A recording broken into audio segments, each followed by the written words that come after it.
But the second one is The New Leadership Literacies by Bob Johansson. How do you spell literacy? Do I have to be able to read that word? I thought you were going to ask me to spell Johansson, but No. literacies you're asking about. You're asking about literacies.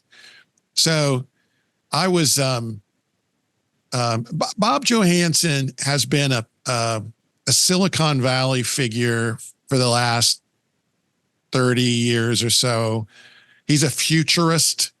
And so he's thinking about the future, and something that really is an anchor in almost everything I do is the understanding that in 2010, the internet changed the way people communicate. And I think anything you can think of that's changed, that particularly that you don't like, that you're like, oh my gosh, I hate it, this happened. It's because of the internet. And I'm not like dooming the internet.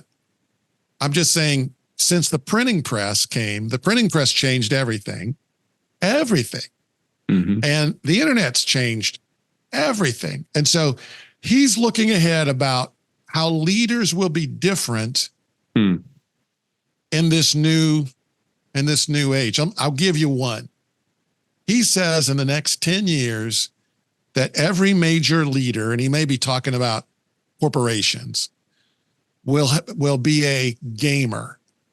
Somebody who grew up playing video games at an intense level, where they had all this dashboard information right in front of them, and really at ease. I mean, they could easily get all the information they needed.